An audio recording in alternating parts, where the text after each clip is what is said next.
Welcome to This is Thailand. I'm your host, and today's story is one that's going to stay with you long after you've finished watching. This is Lyle, 59 years old, a baker from Portland, Oregon who spent 35 years waking up before dawn to make bread for his neighborhood. A widower who thought he'd found something real in Chiang Mai. A man who believed he was building a future when he was actually funding someone else's. What happened to Lyle isn't unique, but that doesn't make it any less devastating. This is a story about grief, about loneliness, about that desperate human need to matter to someone again. It's about how the kindest gestures can sometimes hide the cruelest intentions. And it's about learning the hardest lesson of all, that when you're starving for connection, you'll ignore every warning sign until it's far too late. I'm not going to tell you how this ends. That's for Lyle to share. But I will tell you this: by the time you finish hearing what he went through, you'll understand why grief makes you vulnerable in ways you never imagined possible. Here's his story, in his own words. My name's Lyle, and for most of my adult life, I knew exactly who I was. I was a baker. Sounds simple, right? But it was everything. I owned a small bakery in Portland's Hawthorne district, nothing fancy. Just good bread, honest work, early mornings that most people would find miserable, but I found peaceful. Karen and I opened that place in 1987. We were young and stupid and thought we could make a living selling sourdough to hipsters before hipsters were even a thing. Turns out we were right. 35 years we ran that bakery together. 35 years of 3 in the morning starts, of flour permanently under my fingernails, of the smell of proving dough so deep in my clothes that I stopped noticing it. People think working with your spouse sounds like a nightmare, but it wasn't. Not for us. We had this rhythm, you know? She'd handle the front, the customers, the whole social side of things. I'd be in back with the ovens and the dough. We didn't need to talk much. After a decade together, you develop this comfortable silence. I'd know she needed help just by the sound of her footsteps coming toward the kitchen. She'd know I was stressed about a batch just by how I was breathing. We were planning retirement, nothing extravagant. Maybe a little cottage on the Oregon coast. Somewhere we could finally sleep past dawn for the first time in our lives. Maybe I'd bake just for fun, just for us. Maybe we'd spend our mornings drinking coffee and watching the ocean instead of watching dough rise. Then one Tuesday in April, Karen was out in our garden. We had this little bungalow in southeast Portland, nothing special, but Karen loved that garden. She was planting tomatoes. I was inside doing paperwork, complaining about supplier invoices or something equally meaningless. I heard the thud, didn't think much of it at first, figured she'd dropped a bag of soil, but then there was nothing. Just silence. That silence felt wrong somehow. I found her face down in the dirt, trowel still in her hand. Brain aneurysm. The paramedics said she was probably gone before she hit the ground. They said it like that was supposed to be comforting. Like the fact that she didn't suffer made it hurt less. She was 56 years old. We'd been married 33 years. We were supposed to have decades left. You're supposed to grieve, right? That's what people tell you. Take time. Process it. But what do you do when your entire life is built around someone and they just disappear? I kept the bakery open because what else was I going to do? Close it? Then what? Sit in that empty house and stare at the garden she'd never finished planting? So I went to work. 3 in the morning, same as always. Made the same loaves, the same croissants, the same everything. Except now the kitchen felt huge and empty, even though it was the same 8 by 12 feet it had always been. Every morning, kneading dough in that space without her felt like drowning. Like the air was water, and I couldn't quite get a full breath. The regular customers tried to be kind. They'd come in and give me these looks. You know the ones, that head tilt, that soft voice. How are you holding up, Lyle? We're thinking of you. Is there anything we can do? Their pity made it worse somehow, made it more real. I couldn't just go through the motions when everyone kept reminding me that my wife was dead. I lasted 8 months of pretending I was functional. Then one morning I just couldn't turn the key in the lock. Stood there at 4 in the morning, in the dark, key in the door, completely unable to make my hand turn. I called my assistant, told her I was sick, did the same thing the next day and the next. That's when I knew I had to sell. The bakery, the house, all of it. Everything in Portland was screaming Karen's absence. The kitchen where we'd worked side by side, the house where she died in the garden. Even the streets felt wrong because we'd walked them together 1,000 times. I sold the bakery for $140,000. Sold our bungalow for $180,000. After paying off the business debts and the mortgage, I walked away with $210,000 and absolutely no idea what to do with the rest of my life. I was 59 years old, too young to just give up, too old to start over, too broken to stay, too scared to leave.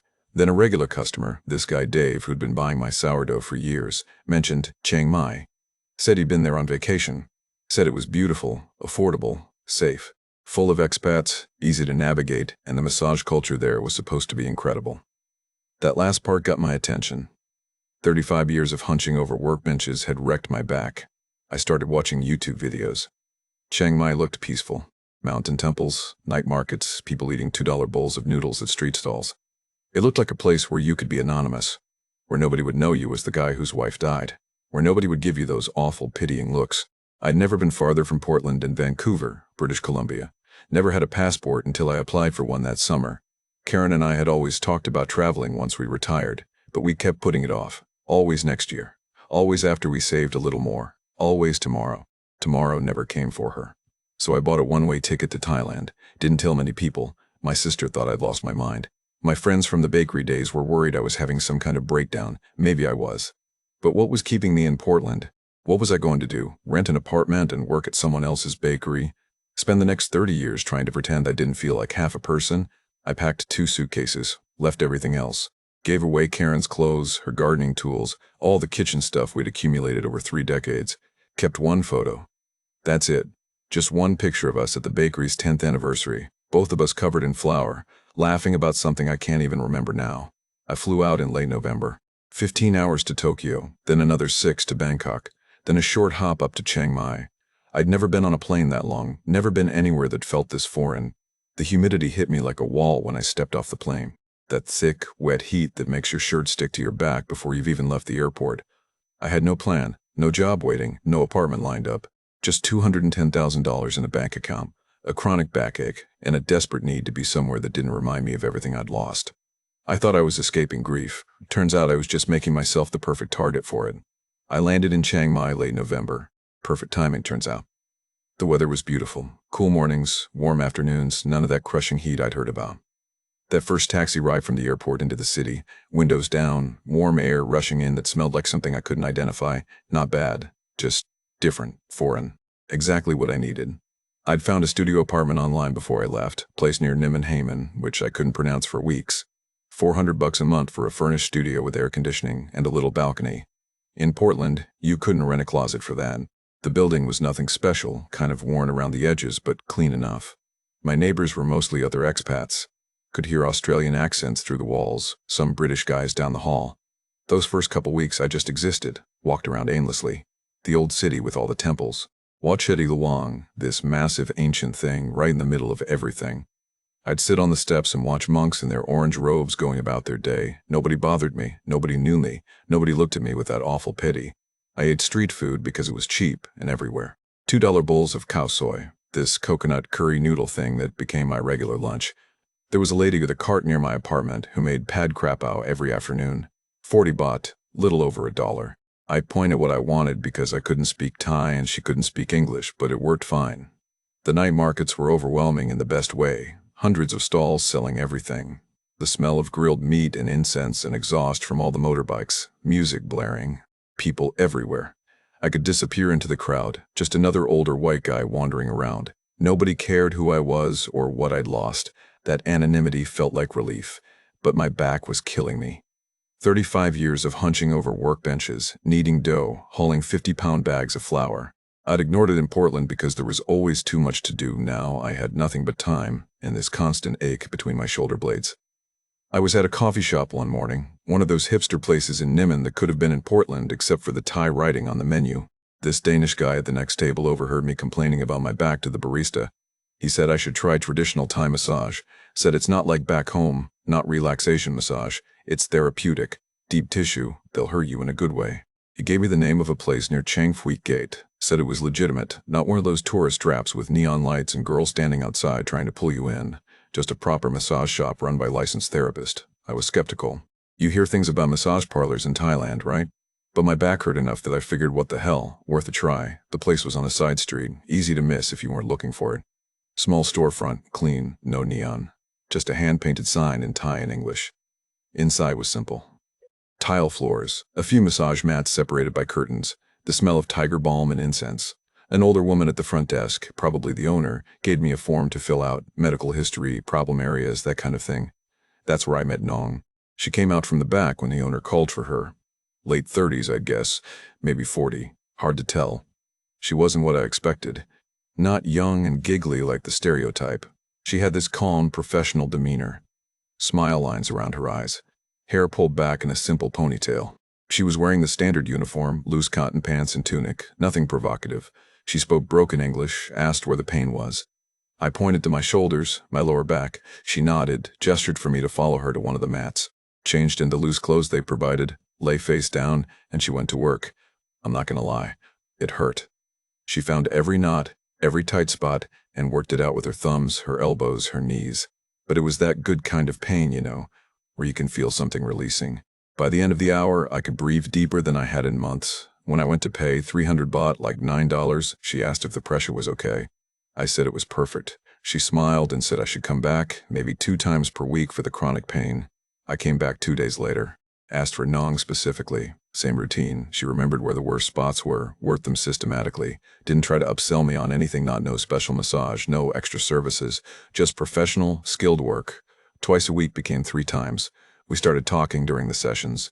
Her English wasn't great, my Thai was non-existent, but we managed. She'd ask simple questions. Where are you from? You like Chiang Mai? How long you stay? I'd answer in simple sentences. Showed her things on my phone when words failed. Google Translate became our friend. The 3rd or 4th session, she asked about the tan line on my ring finger. I'd taken my wedding ring off before I left Portland. Couldn't stand looking at it anymore. But the outline was still there, pale skin where the band had been for 33 years. I told her about Karen. Didn't mean to. Wasn't planning on it. But something about Non's demeanor made it easy. She just listened. Didn't interrupt with those awkward condolences people always give. Just worked on my shoulders and listened.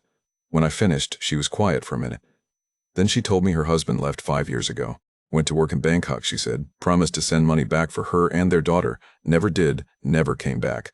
She filed for divorce eventually, but it took years and cost money she didn't have. We had that in common then.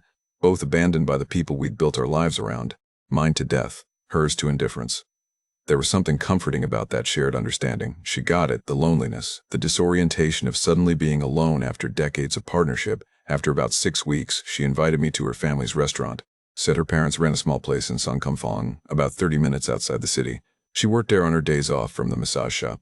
She said I should come, try real northern Thai food, not tourist food. I said yes without thinking about it much. Seemed friendly, harmless. Her brother-in-law picked me up on a Saturday afternoon. Didn't speak much English, but he was pleasant enough. Drove a beat-up Toyota truck through the city and out into more rural areas. Rice fields, small villages, mountains in the distance. The restaurant was modest. Open-air setup, plastic chairs and tables, a handful of other customers. But it was clean. You could see the kitchen, watch them cooking. Her parents were there, older couple, both small and weathered from years of work. Her father spoke a bit of English, welcomed me warmly, shook my hand with both of his. Her mother just smiled and nodded, busied herself in the kitchen.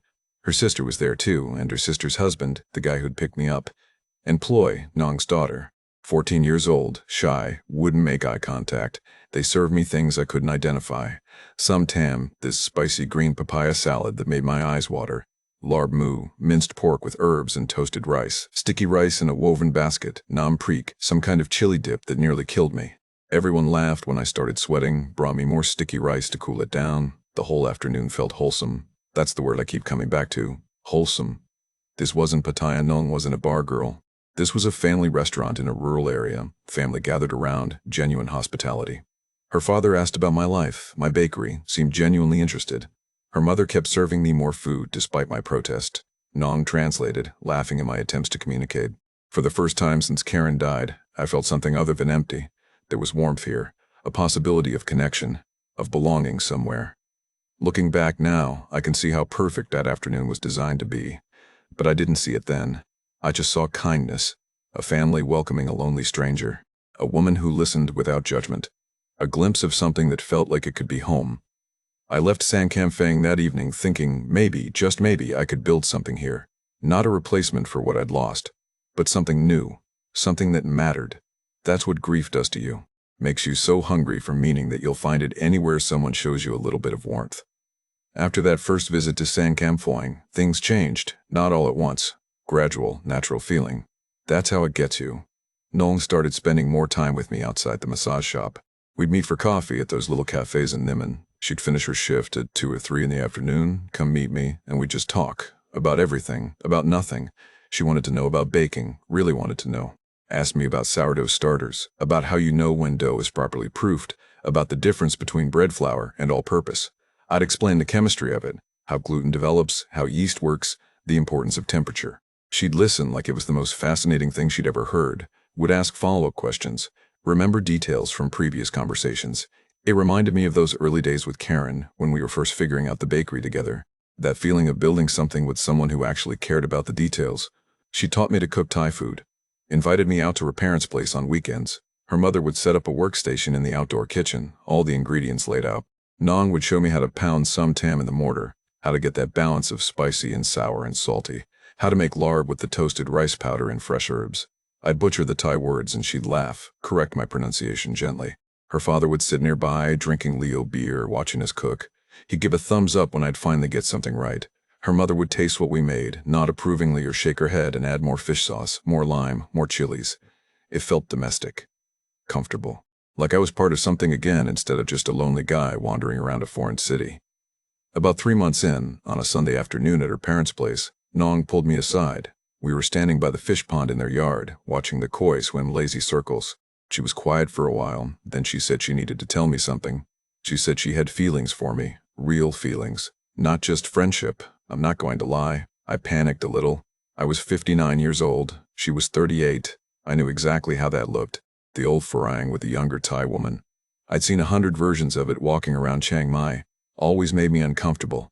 And now here I was, about to become that guy. But she saw my face, saw me processing it, and she grabbed my hand. Said this wasn't about money. Said she'd been alone for 5 years, raising Ploy by herself, working long hours at the massage shop. Said she just wanted someone kind, someone who treated her like a person, not a service provider, someone who listened. She said she understood if I wasn't interested. The age difference, the cultural difference, all of it. But she wanted me to know how she felt. I didn't know what to say. Part of me was terrified, part of me was thrilled.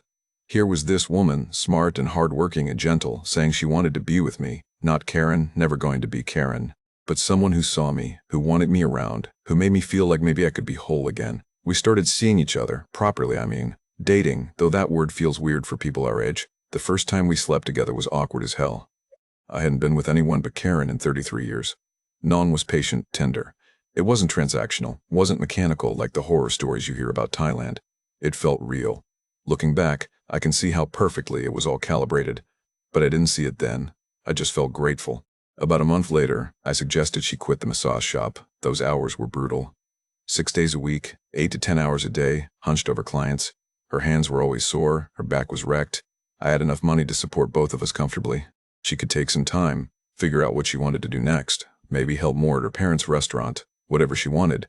She was hesitant, said she didn't want to be dependent on me, didn't want me to think she was just after money. But I insisted. Told her we were building something together, and partners help each other. That's what Karen and I had done, right? Supported each other. She agreed eventually. Quit the massage shop. I started looking for a bigger apartment so she could stay over more comfortably, so Ploy could visit without it being cramped. Found a nice 2-bedroom place in a modern building near Maya Mall. 26,000 baht a month, about $800. Had a pool, a gym, decent Wi-Fi. Felt like an upgrade from my studio. Felt like progress. Nong moved some clothes in, some cooking supplies, started staying 4 or 5 nights a week. Ploy would come by sometimes, though she was still distant. Teenage stuff, I figured. Plus the whole blended family situation, the cultural differences, the language barrier. I couldn't expect her to warm up to me immediately. Then about 4 months in, Nong brought up Ploy's school fees, said the payment was coming due and she was short. The private bilingual school was 90,000 baht per year, $3,000. She'd been scraping together the money from her massage work, but now that she'd quit, she didn't know how she'd manage it. I didn't even hesitate. Said of course I'd pay it. It was an investment in Ploy's future, in our future as a family. $3,000 was nothing compared to what I had in savings. I still had over 200,000 left. 3 grand was a drop in the bucket. Nong cried when I said I'd do it. Really cried. Hugged me tight and kept saying thank you over and over. She set up a meeting with Ploy's teachers so I could meet them, understand the program. The school was nice, not fancy but solid. Good English instruction, proper curriculum. Made me feel like the money was going to the right place. I started helping Ploy with her English homework over video calls when she was at her grandparents' house. Basic grammar stuff, reading comprehension. She was shy about it, but I could tell she appreciated the help. Started to think maybe I could be a father figure to her. Fill that gap her biological father had left. That's when her father mentioned the motorcycle. We were having dinner at the restaurant in Sangkamphaeng. He was explaining, through Nong translating, that the old Honda he used for deliveries was dying. Constant repairs, unreliable, costing him more in downtime than it would cost to just replace it. A good used bike would be about 150,000 baht, $4,500. I said I'd buy it, just like that. Didn't even think about it. He was overwhelmed. Insisted he couldn't accept such a gift. But I told him we were family now. That's what Nong had been telling me, right? I was part of the family. And families help each other. He gripped my hand with both of his when we went to pick up the Honda a week later. Shiny red bike, barely used, perfect for the restaurant work. His eyes were wet. He kept saying thank you in Thai and broken English. Nong's mother made a special dinner to celebrate. Even Ploy smiled at me that night. I felt purposeful again, needed, like I was building something that mattered.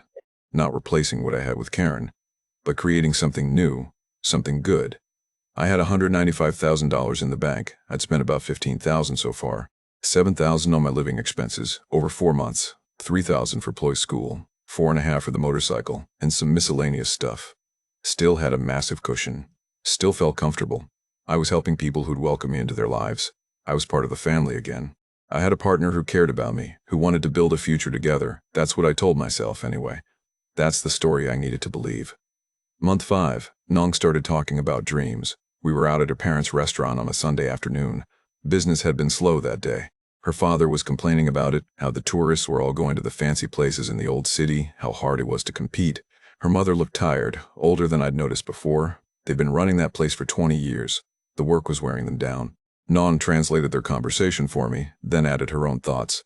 She said she'd always dreamed of opening a second location, somewhere in the city where expats and tourists would actually find it. Modern setup, English menus, maybe even cooking classes. Something that honored her parents' recipes but made them accessible to foreigners who didn't know how to order in Thai. I lit up. I couldn't help it. This was exactly what Karen and I used to talk about. After we retired, we'd fantasized about opening a small cafe, maybe teaching baking classes on weekends, something creative and low-key, community-focused. We never got the chance. But here was Nong, talking about the exact same dream. Different food, different country, but the same core idea, building something meaningful together. I told her I wanted to help make it happen. The next few weeks we planned, really planned, like a proper business partnership.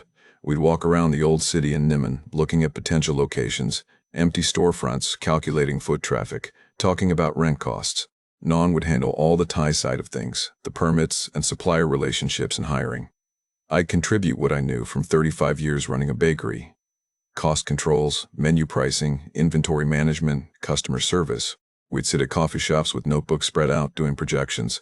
How much for the lease deposit, renovation costs, equipment, initial food inventory, operating capital to carry us through the first 6 months while we built a customer base. Nong wrote everything down in both Thai and English, showed me the numbers. It felt collaborative, purposeful, like we were building something together, not just me funding her idea. She valued my input, asked my opinion on everything. It felt like partnership. The total came to about 2 million baht. $60,000, give or take.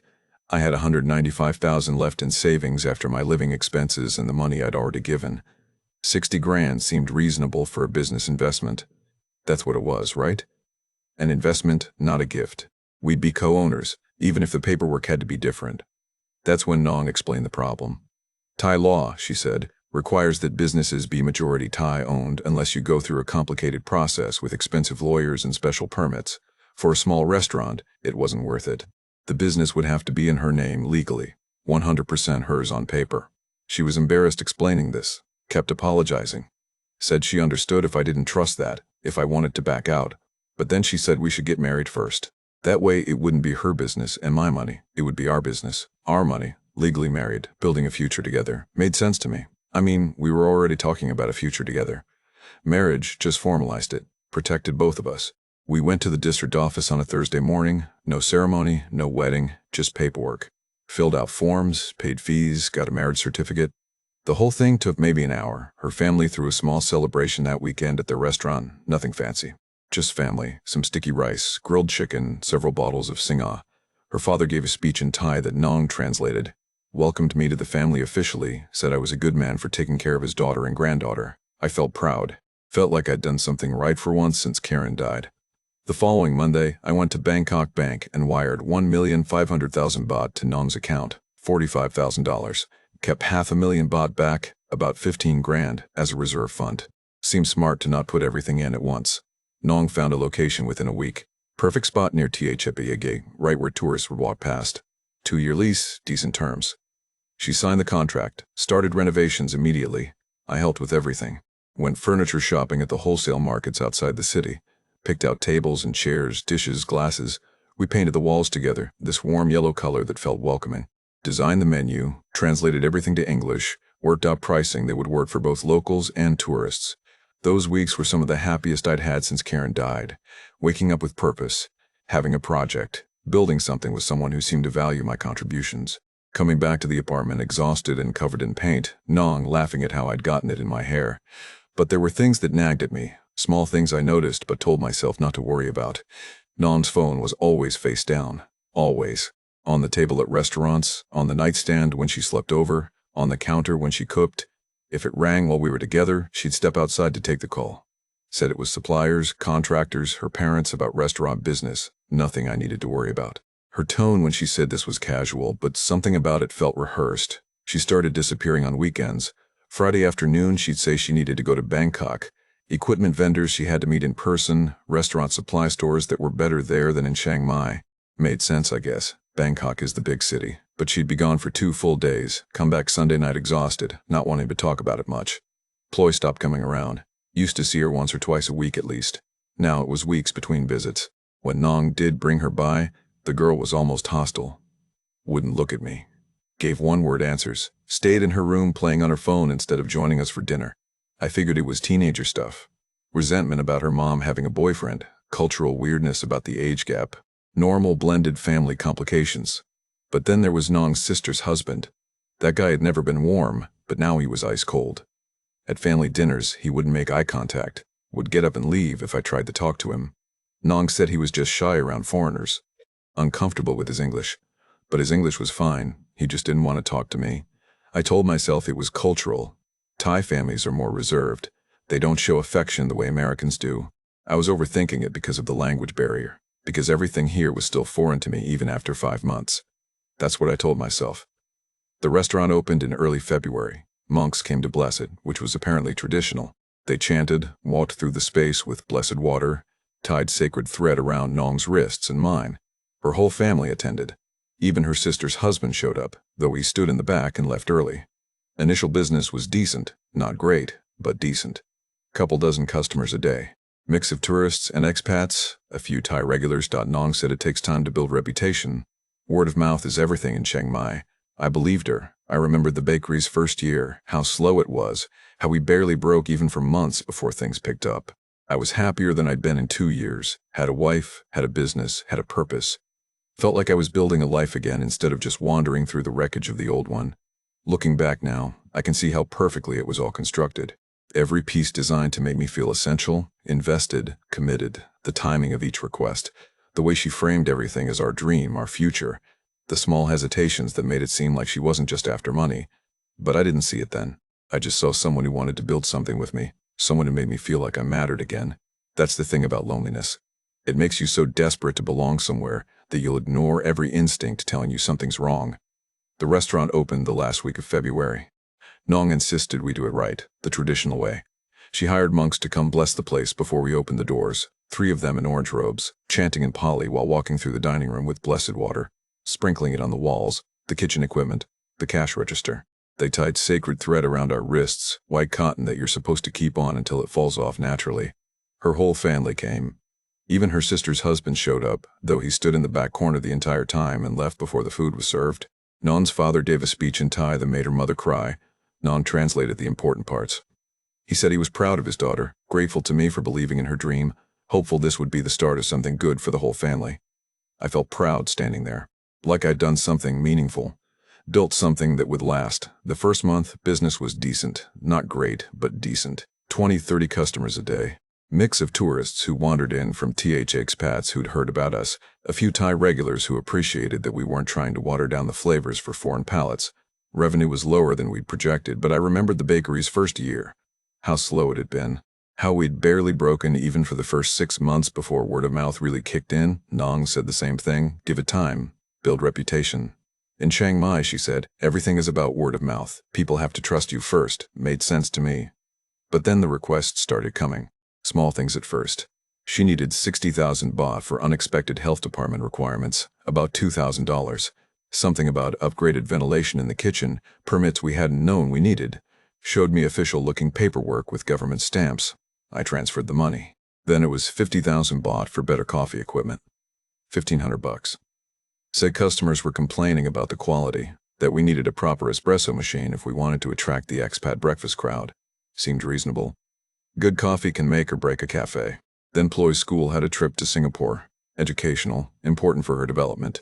25,000 baht, about $800. How could I say no to that? I was supposed to be her stepfather now. This was an investment in her future. Each request came with a reasonable explanation. Each one felt legitimate in isolation. But my savings were bleeding.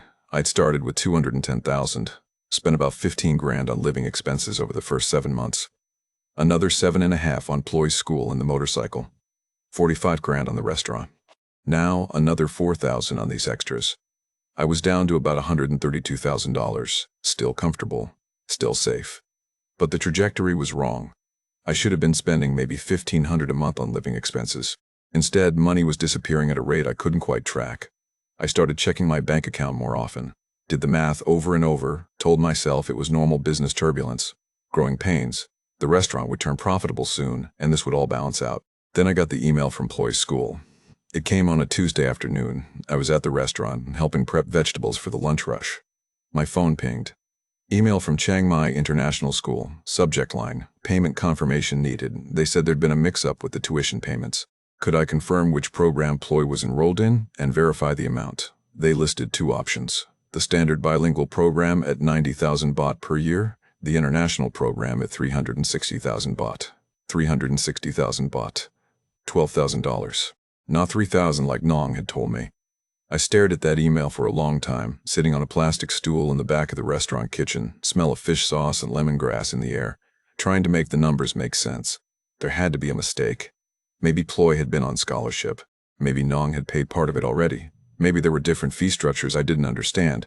I waited until we got home that evening to ask her about it. Tried to keep my voice casual. Said the school had emailed me, seemed confused about the tuition amount. Could she help me understand? Her reaction wasn't what I expected. She got defensive immediately. Said I'd misunderstood. There were scholarships, different fee structures. It was complicated. Why was I questioning her about this? Did I not trust her? After everything we'd built together, I was going to accuse her of lying? The anger seemed out of proportion to a simple accounting question. That's what made my stomach drop. Not the money, the reaction. I dropped it. Said I was sorry. I was just confused by the email. I'd sorted out with the school directly. But I couldn't let it go. I started paying attention differently. Looking at things I'd been too happy to notice before. The restaurant's books didn't quite make sense. Some days we'd have 15 customers, but the cash receipts showed sales for 30. Other days we'd be packed, but the revenue was low. When I asked Nong about it, she said Thai accounting was different. There were cash customers who didn't get receipts, family members who ate free. It was all normal. Maybe it was. I didn't know. I'd never run a restaurant in Thailand before. Then one night we had Ploy over for dinner, rare these days. She barely came around anymore. Spent most of her time at her grandparents' place. But Nong insisted, said we needed to do more things as a family. We were eating ko pad, fried rice I'd made using a recipe Nong's mother taught me. Ploy was on her phone, barely touching her food. I tried to make conversation, asked about school, got one-word answers. Then out of nowhere she mentioned her uncle in Bangkok. Something about motorcycles, how he'd just gotten a new truck. Said it so casually, like I should know who she was talking about. Nong cut her off sharply in Thai. The tone was hard. Ploy's face went red, and she shut up immediately, went back to her phone. I asked who the uncle was. Nong said it was her brother-in-law's brother, not important, just family. Changed the subject. Started talking about adding new menu items, whether we should do a brunch service on weekends. But I'd seen Ploy's face, the way she'd looked at her mother after being scolded. Not embarrassed. Guilty. That night, lying in bed next to Nong while she slept, I couldn't shut my brain off. Karen's voice was in my head. The one that used to catch me making excuses for bad business decisions at the bakery. The one that would see through my rationalizations and call bullshit. She'd asked me the simple questions I was avoiding. Why would a school email me if the tuition was actually $3,000? Why couldn't Nong explain the discrepancy without getting angry? Why did the restaurant's revenue never seem to match the customer traffic? Who was this uncle in Bangkok with the new truck? But confronting it meant admitting I'd been a fool. that this whole beautiful dream I'd built might be constructed on lies. I was 59 years old, in a foreign country where I barely spoke the language, legally married to someone I'd known for 8 months, with $73,000 invested in a business that was legally entirely hers. What was I going to do? Accuse her of scamming me? Demand my money back? Get the marriage annulled? Then what? Go back to Portland with my tail between my legs, even more broken than when I left? The cognitive dissonance was paralyzing. My brain couldn't hold both truths at the same time. That Nong loved me, and that Nong was using me. That we built something real together, and that it was all performance. That I was finally happy again, and that happiness was costing me everything I had left. So I did what people do when reality becomes too painful to face. I went back to sleep, told myself I was overthinking it.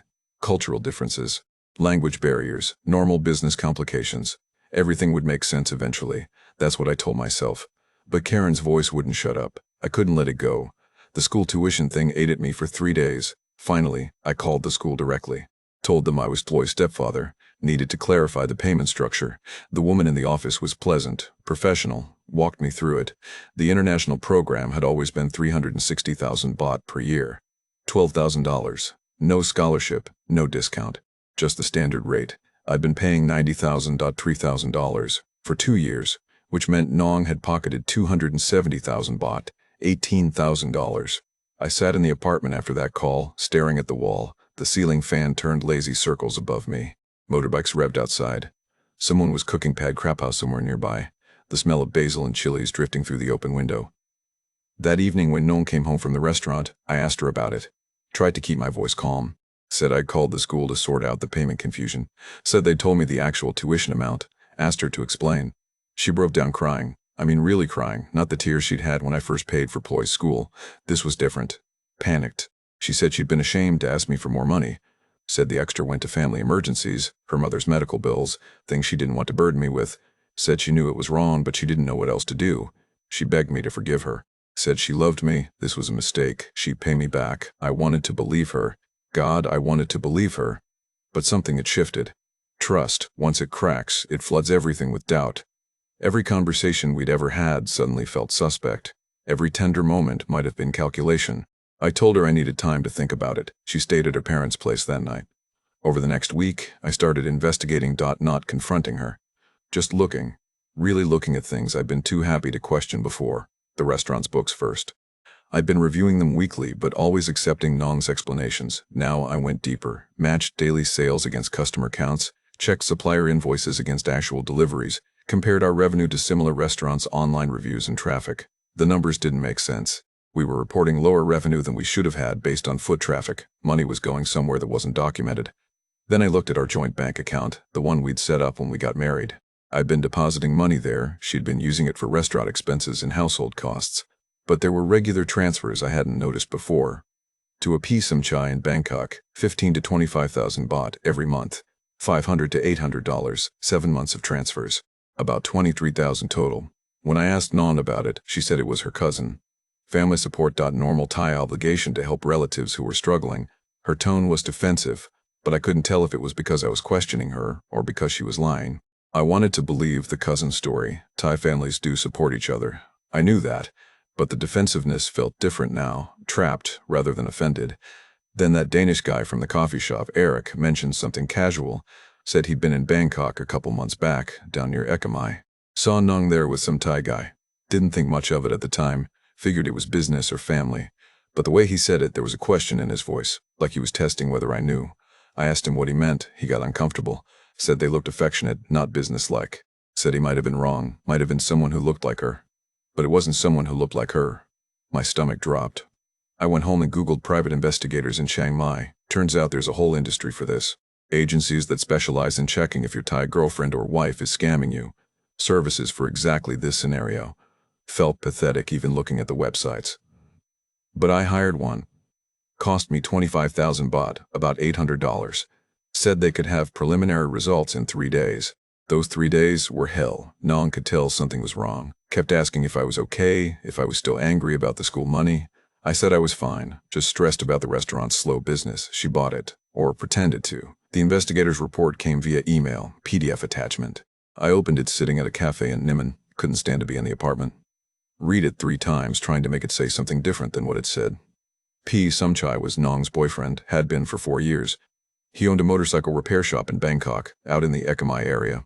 They'd been together since before Nong's husband left. Might have been part of why the husband left, reports said, though that was speculation. The weekend trips to Bangkok, seeing Somchai, not equipment vendors. The money transfers? Helping Somchai expand his shop. He'd bought a new truck 2 months ago. Dark blue Toyota Hilux, $60,000 worth. The report included photos. Somchai standing next to it, grinning. Nong in some of the photos too, her arm around his waist. And the restaurant investment. The report estimated the actual cost of opening our restaurant in Chiang Mai at around 550,000 baht, $17,000 max. I'd given Nong 1,500,000 $45,000. About 900,000 baht was unaccounted for, $28,000. The investigator's assessment likely went to Bangkok, to Somchai's business. I sat in that cafe until they closed, just staring at the report on my laptop screen. The other customers cleared out. Staff started stacking chairs. Finally, someone asked if I was okay. I said yeah, just needed another minute.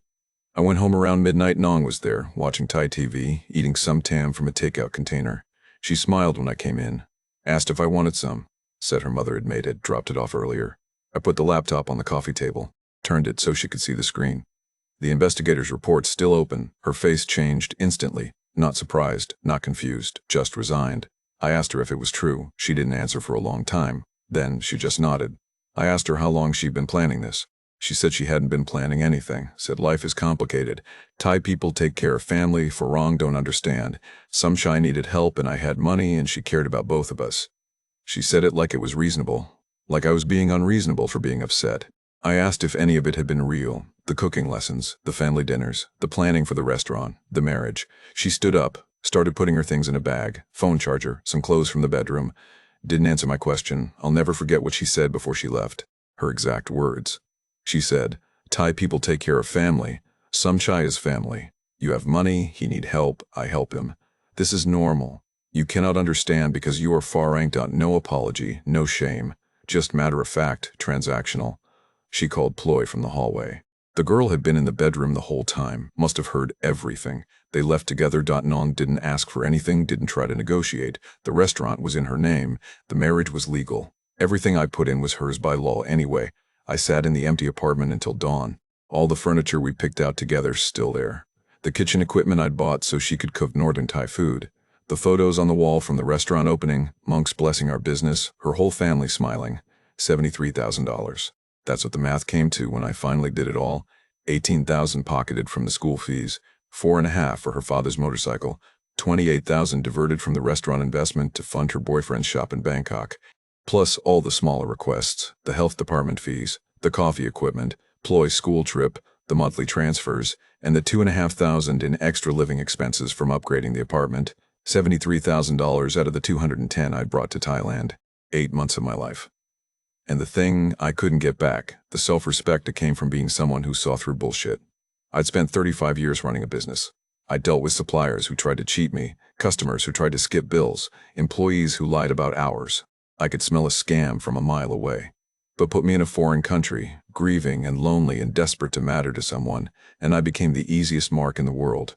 I was 59 years old, sitting in an apartment in Chiang Mai as the sun came up, doing the math on how badly I'd destroyed my own future.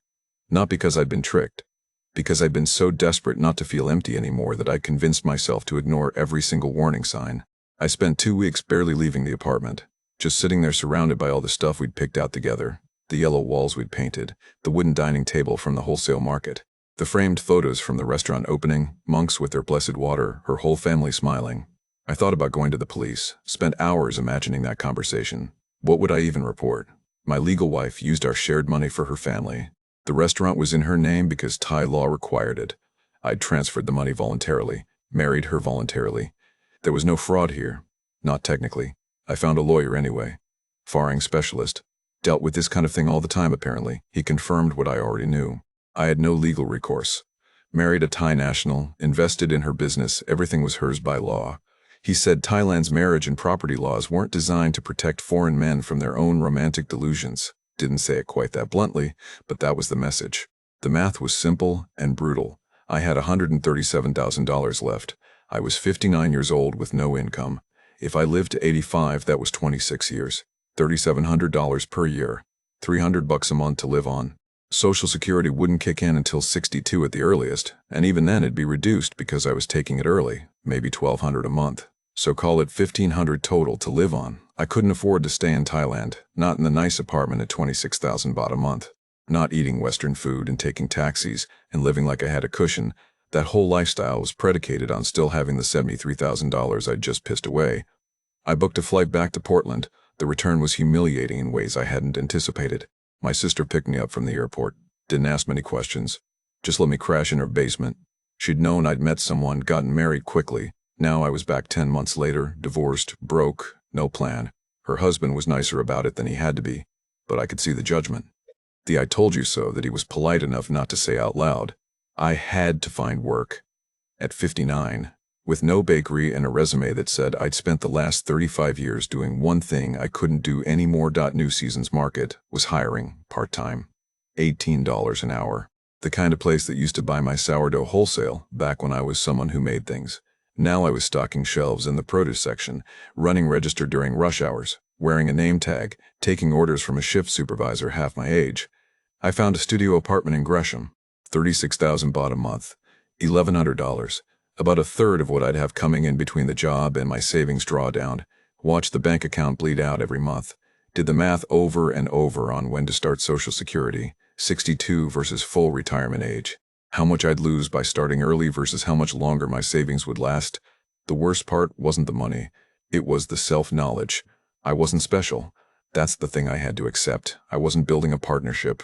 I was a lonely, grieving man with accessible savings and a desperate need to feel purposeful again. Nong saw that need the same way I used to see when dough was ready to shape. Professional assessment.